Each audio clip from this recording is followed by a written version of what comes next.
Enseigner, en quoi ça consiste? On peut prendre quelques minutes pour se demander ce qu'est que enseigner et donner une définition. Contrairement à ce que on s'obstine à nous faire croire, enseigner ne consiste pas à transmettre les savoirs, mais à réunir les conditions pour que les élèves les apprennent. Mais dire que les élèves construisent leur savoir n'a jamais voulu dire qu'ils le font tout seuls. Il va de soi que cela ne peut se faire qu'avec l'aide d'un enseignant dont la tâche est énorme et déterminante. Élaborer à partir de là des séquences d'apprentissage rigoureuses en se plaçant du point de vue de celui qui apprend pour se demander ce qu'il doit faire dans sa tête et comment l'y amener. C'est le b.a.-ba de la pédagogie. La transmission du savoir ou transposition didactique. L'un des aspects les plus importants attachés à la gestion du curriculum concerne la construction du savoir scolaire. C'est un processus complexe, influencé par de nombreux facteurs, qui a comme point de départ l'ensemble du savoir scientifique et comme point final l'ensemble des connaissances acquises par les élèves. C'est ce que l'on appelle la transposition didactique. Elle est construite autour de 3 pôles en relation qui forment un système didactique. L'élève,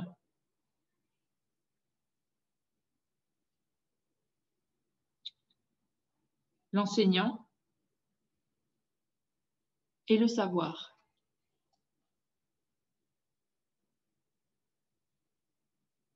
Le savoir prend plusieurs formes, le savoir savant, le savoir à enseigner et le savoir enseigné.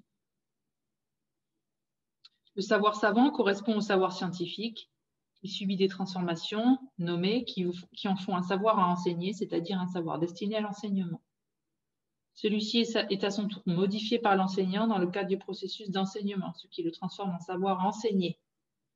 Ce savoir enseigné, mis en œuvre en classe, sera lui-même transformé par les élèves et le savoir acquis par les apprenants appelé savoir appris.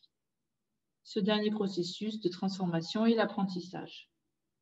On voit donc qu'il y a un va-et-vient constant entre savoir, enseignant, élève. Une vidéo explicative ici. Bonjour, bonjour.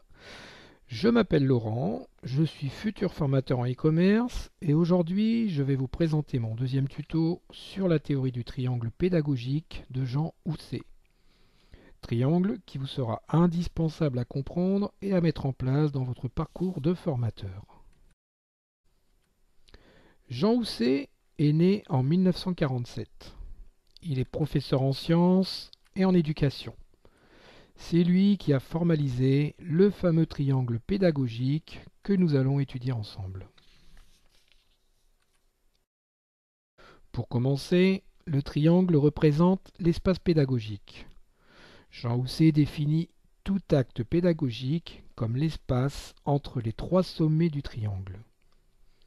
Le savoir, qui est le contenu, le formateur ou professeur qui fait vivre la formation, et qui permet à l'apprenant ou à l'élève d'accéder au savoir. Dans ce triangle, lorsque 2 éléments existent de façon privilégiée, il faut que le troisième accepte de faire le mort ou le fou selon son comportement. Par exemple, si la relation se situe entre le formateur ou professeur et le savoir. Dans ce cas, on est sur le processus enseigné. Dans ce cas, la priorité est de transmettre un savoir au détriment de l'apprenant ou de l'élève, qui prend le rôle du mort ou du fou selon son comportement.